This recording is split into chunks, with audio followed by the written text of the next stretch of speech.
यमुनानगर जिले की राजनीति में अगर किसी नेता ने अलग-अलग विधानसभा क्षेत्रों से जीत दर्ज कर अपनी अलग पहचान बनाई है, तो वह नाम है बिशन लाल सैनी का।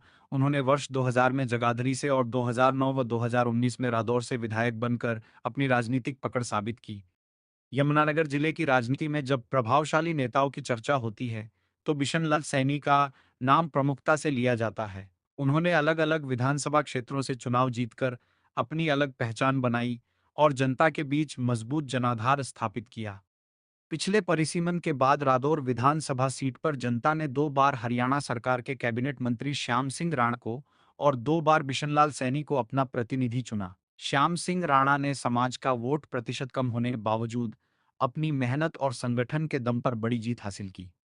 वहीं बिशनलाल सैनी की राजनीति की सबसे बड़ी ताकत उनकी सादगी, ईमानदार छवि, जनता से सीधा जुड़ाव और समाज के बीच मजबूत पकड़ रही।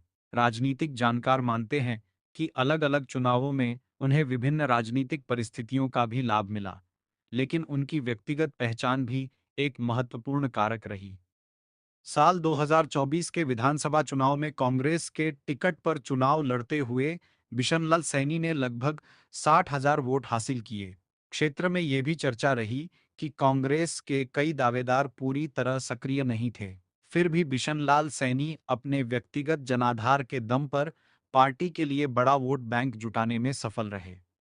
बिशनलाल सैनी का राजनीतिक सफर भी खास रहा है। वे जगाधरी से बहुजन समाज पार्टी के टिकट पर विधायक बने। इसके बाद रादौर से इंडियन नेशनल लोकदल और फिर कांग्रेस के टिकट पर भी विधायक चुने गए। इस लंबे अनुभव ने उन्हें यमुनानगर जिले की राजनीति के प्रमुख नेताओं में स्थापित किया। वर्तमान में भाजपा में शामिल होने के बाद वे कुछ समय से सार्वजनिक कार्यक्रमों में अपेक्षाकृत कम सक्रिय दिखाई दे रहे हैं। इसके बावजूद उनके समर्थकों और कार्यकर्ताओं का कहना है कि उनका जनाधार आज भी मजबूत है और कार्यकर्ताओं का नेटवर्क लगातार उनके साथ खड़ा है। रादौर क्षेत्र में उनके समर्थकों का दावा है कि बिशनलाल सैनी का लगभग हर बूथ पर प्रभाव है और यदि वे कभी निर्दलीय चुनाव लड़ें, तो भी मुकाबले को रोचक बना सकते हैं। हालांकि यह समर्थकों और क्षेत्रीय राजनीतिक चर्चाओं पर आधारित दावा है, जिसका अंतिम फैसला हमेशा मतदाता ही करते हैं। भारतीय जनता पार्टी में पूरा स्वाद आ रहा। अजी क्या कही जा रहा, तो की तो मौज होगी। दो दो एमएलए मिल रहे, पना काम कर नहीं होया उरा है के पूरा नहीं होया पना चले गए। समुद्र का पानी खारा या मीठा, एक चड़ू पीने से पता लग जाता है। और यदि कृषि मंत्रालय बढ़िया चल रहा है, तो ये मान के चलो भी पूरी सरकार बढ़िया चल रही है।